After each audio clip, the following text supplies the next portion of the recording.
Assalamualaikum warahmatullahi wabarakatuh. Alhamdulillah, senang bertemu dengan ikhwatu iman yang berbahagia di channel YouTube Amanu Voice dalam serial Fikih Toharoh edisi yang kedua. Insya Allah dalam edisi yang kedua kita nanti akan membahas berkaitan dengan keutamaan atau fadilah dari toharoh, ya. Sebelumnya, di video yang sebelumnya kita sudah mengkaji, memahami apa pengertian toharoh. Yaitu pengertian toharoh adalah membersihkan diri, ya. Dan itu meliputi dua. Yang pertama meliputi toharoh hissiyah, toharoh lahir, yakni membersihkan badan, membersihkan tempat, dan membersihkan buat pakaian, ya, dari kotoran-kotoran berupa hadas dan najis, ya. Dan yang kedua adalah toharoh ma'nawiyah, toharoh batin, membersihkan jiwa kita dari kotoran-kotoran batin, yaitu syirik, dosa besar, dan penyakit-penyakit hati, ya. Setelah kita memahami tentang pengertian toharoh, maka insya Allah dalam kesempatan saat ini kita akan membahas tentang keutamaan toharoh. Targetnya setelah kita memahami apa yang menjadi keutamaan toharoh menurut Allah, menurut Rasul, maka kita akan semakin terdorong untuk senantiasa berada dalam toharoh, berada dalam kesucian, baik lahir maupun batin. Ikhwatu iman yang berbahagia, dalam Quran dan hadis Rasulullah yang sahih, kita temukan ada beberapa keutamaan toharoh. Di antaranya adalah 9 keutamaan toharoh. Insya Allah dalam video kali ini kita akan membahas 4 keutamaan toharoh. Yang pertama, keutamaan toharoh itu adalah toharoh adalah amal, ya, yang dicintai oleh Allah Subhanahu wa ta'ala, ya. Allah Ta'ala berfirman dalam Quran surat Al-Baqarah ayat 222, Innallaha yuhibbut tawabin wa yuhibbul mutatahhirin. Allah mencintai orang-orang yang bertaubat dan Allah mencintai orang-orang yang membersihkan dirinya. Surat Al-Baqarah ayat 222. Shadaqallahul azim. Dalam ayat ini Allah mengatakan yuhibbut tawabin. Allah sangat mencintai orang-orang yang bertobat. Taubat itu adalah toharoh batin, yaitu membersihkan diri atau batin kita dari syirik. Taubat dari syirik, taubat dari dosa-dosa besar, taubat dari penyakit-penyakit hati, ya. Jadi taubat itu adalah yang dimaksud taubat itu adalah toharoh batin. Maka wayuhibul mutatohirin, dan Allah juga mencintai orang yang membersihkan diri. Maka yang dimaksud yang kedua ini atau mutatohirin dalam ayat ini adalah orang-orang yang mensucikan lahirnya, fisiknya, yaitu baju, tempat, dan badannya dari hadas dan najis. Allah sangat mencintai orang yang melaksanakan toharoh lahir maupun toharoh batin, ya. Apalagi kalau orang tersebut selalu menjaga diri dalam keadaan dirinya suci, bersih, dalam berusaha untuk mensucikan dan membersihkan diri. Ikhwatu iman yang berbahagia, bukankah tujuan kita adalah mardotilah? Tujuan kita adalah ingin mendapatkan ridho Allah. Dan untuk mendapatkan ridho Allah, ya, maka Allah tidak akan ridho, tidak akan menurunkan mardotilah, tidak akan menurunkan keridoannya terhadap orang yang dibencinya. Tapi Allah akan menurunkan atau mendatangkan ridhonya kepada orang yang dicintainya. Cinta dan ridho itu adalah dua kata, satu sama lain saling memberikan konsekuensi, ya. Oleh karena itu maka innallaha yuhibbut tawabin wa yuhibbul mutatahhirin. Kalau Allah mencintai, ya, mencintai orang yang melaksanakan toharoh batin dan toharoh lahir, maka maka toharoh batin, toharoh lahir itu adalah salah satu amalan yang akan menyebabkan kecintaan Allah dan akan melahirkan keridhoannya. Yang kedua, ikhwatu iman yang berbahagia, dalam Quran surat Al-Baqarah ayat 125, Allah Subhanahu wa taala berfirman, "Wa ahidna ila Ibrahim wa Ismail." Dan Allah telah memerintahkan kepada Nabiullah Ibrahim dan Nabiullah Ismail alaihi wassalam antohiro, agar Nabiullah Ibrahim dan Nabiullah Ismail membersihkan, ya, mensucikan baitia, rumahku, rumah Allah atau Baitullah, litaifina wal akifina wa rukais sujud, agar bisa dipakai digunakan oleh orang-orang yang tawaf, agar bisa dipakai digunakan oleh orang-orang yang i'tikaf, dan dipakai serta digunakan oleh orang-orang yang ruku dan sujud. Shadaqallahul azim. Dalam ayat ini tentu kalau yang dimaksud antohiro itu adalah toharoh fisik, berarti membersihkan Baitullah dari segala bentuk najis, agar Baitullah menjadi layak dan pantas digunakan oleh orang-orang yang thaif, orang-orang yang i'tikaf, orang-orang yang tawaf, orang-orang yang i'tikaf, dan orang-orang yang melaksanakan ruku dan sujud. Dan kalau antohiro di sini maksudnya adalah toharoh batin, maka yang dimaksud adalah membersihkan Baitullah dari segenap bentuk kemusyrikan, dari segenap bentuk penyembahan berhala. Ya, ini menunjukkan bahwa sampai Allah menurunkan ayatnya yang khusus yang memerintahkan kepada Nabiullah Ibrahim, Nabiullah Ismail untuk melaksanakan toharoh, menunjukkan bahwa toharoh ini atau bersuci ini adalah satu amalan yang sangat utama, sampai-sampai membersihkan Baitullah baik lahir dan batinnya itu diperintahkan langsung atau dikomando langsung oleh Nabiullah Ibrahim dan Nabiullah Ismail alaihissalam. Iman yang berbahagia, Rasulullah Shallallahu Alaihi Wasallam juga bersabda bahwa salah satu keutamaan toharoh itu adalah syatrul iman. Toharoh itu merupakan bagian dari keimanan, ya. Artinya bahwa apabila orang tidak bertoharoh, maka sebagian dari imannya tidak ada, ya. Berarti masih khulato, masih bercampur antara keimanan dengan kemusyrikan. Ini diriwayatkan oleh dalam hadis riwayat Imam Muslim, Rasulullah SAW bersabda, at-tuhuru syatrul iman. Ya, toharoh atau kebersihan itu adalah syatrul iman, adalah setengah atau sebagian daripada keimanan. Kemudian hadisnya dilanjut, walhamdulillahi tamlaul mizan, dan zikir alhamdulillah bisa memberatkan timbangan.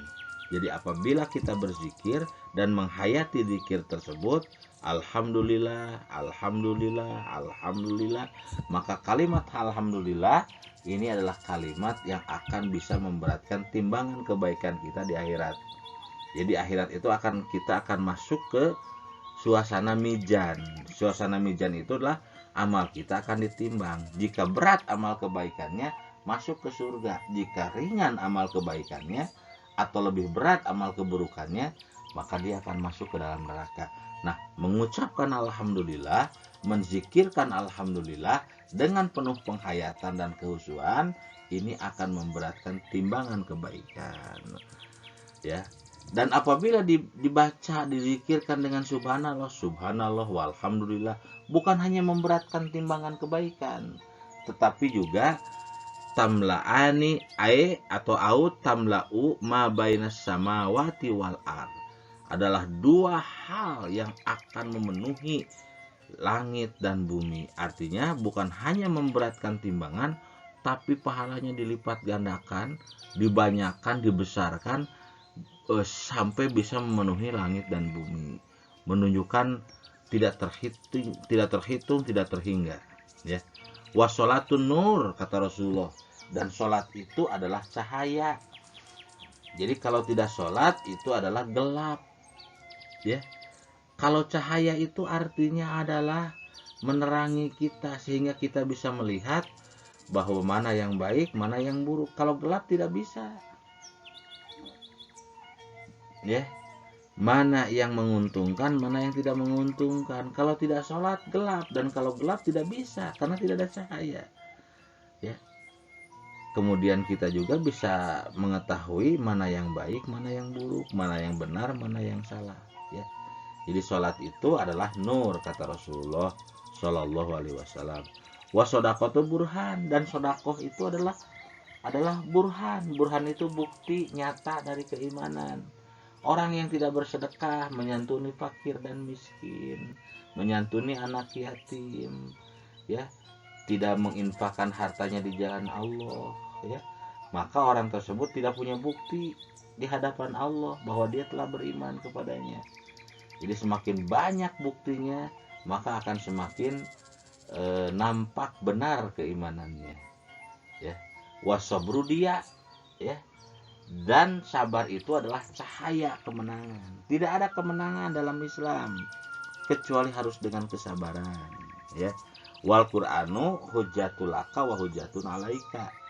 Dan Quran itu jadi bukti, jadi saksi yang menjadi hujah, yang meringankan, sekaligus menjadi saksi yang menjadi hujah atas yang menyulitkan kita, menghancurkan diri kita, ya.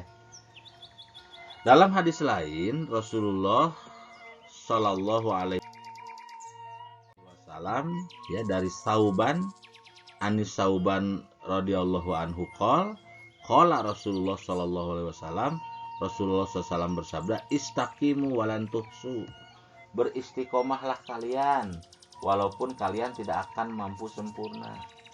Tetap saja kita harus beristiqomah, yaitu tegar pendirian, teguh pendirian, ya. Tidak mudah terbawa situasi, dengan tidak mudah terbawa oleh pergaulan jadi musyrik, oleh pergaulan jadi berdosa besar. Tetap dia teguh pada pendiriannya, teguh dalam tauhid, teguh dalam syariat, dan teguh dalam akhlak Islam. Wa'lamu, dan ketahuilah ana khairu a'malikumus sholat, bahwa sebaik-baiknya amal kalian adalah sholat. Wala yuhafidu alal wudu ila mu'minun, dan tidak ada orang yang bisa menjaga wudu, yang sanggup menjaga wudu, artinya adalah tidak ada orang yang sanggup senantiasa berada dalam toharoh kecuali mukmin, ila mu'minun, kecuali dia adalah seorang mukmin, ya. Tidak bisa yang dimaksud dengan yang dimaksud dengan menjaga wudhu di sini adalah menyempurnakan.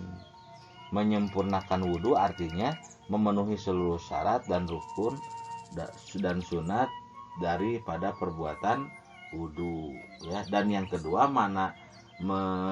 menjaga wudhu adalah menjaga diri agar senantiasa dalam keadaan suci, ya. Nah, ini hadis riwayat Imam Malik, Ahmad, Ibnu Majah, dan Ad-Darimi. Ihwat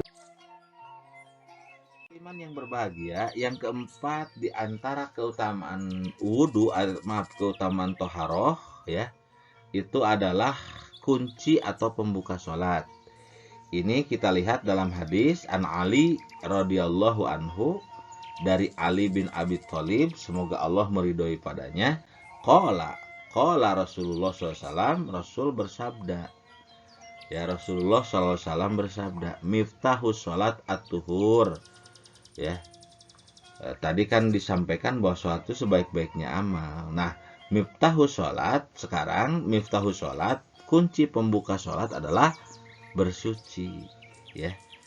Artinya yang pertama bahwa sholat itu tidak akan diterima yang kalau dilaksanakan oleh seseorang dalam keadaan ada kotor, ada hadas, ada najis, ya, tidak melaksanakan toharoh. Jadi dalam hal ini maka toharoh atau bersuci adalah syarat diterimanya sholat. Tetapi juga toharoh batin, menjaga batin dari kotoran-kotoran batin, miftahus sholat, ya, itu kunci pembuka sholat. Artinya bahwa kalau sholat itu tidak akan bernilai di sisi Allah jika dalam dirinya masih ada kotoran batin, misalnya syirik, ya.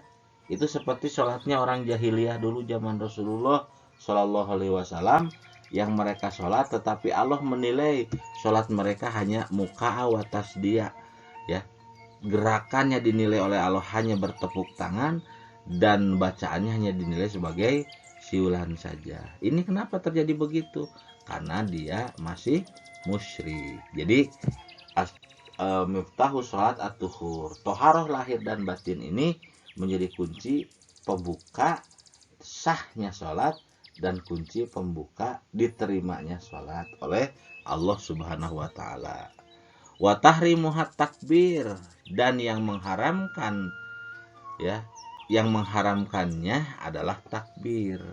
Yang dimaksud adalah takbiratul ihram. Jadi setelah takbiratul ihram, setelah kita menghadap kiblat, kita melaksanakan sholat dengan mengucapkan takbir Allahu Akbar. Maka ketika takbir sudah disampaikan, sudah diucapkan, maka ihram, maka sejak itu haram. Haram apa? Haram segala gerakan dan ucapan di luar gerakan dan ucapan sholat.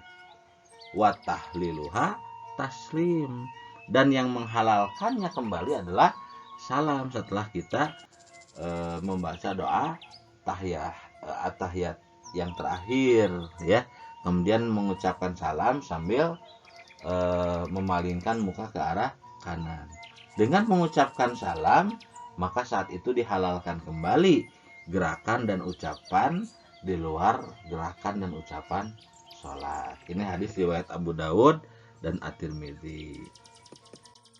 Ihwatu iman yang berbahagia, mungkin ini saja dulu yang bisa saya sampaikan dalam bab keutamaan toharoh, ya. Ada 4 keutamaan, ada 9, tapi yang dibahas di video ini hanya baru 4. Nanti insya Allah di video berikutnya akan kita bahas yang ke-5 sampai yang ke-9 dari keutamaan toharoh, ya. Ihwatu iman yang berbahagia, alhamdulillahirabbil alamin. Semoga bermanfaat bagi izul Islam wal muslimin, dan semoga dakwah Islam melalui channel YouTube Amanul Voice ini semakin berkembang. Billahi fisabilillah walhamdulillahirabbil alamin. Wassalamualaikum warahmatullahi wabarakatuh.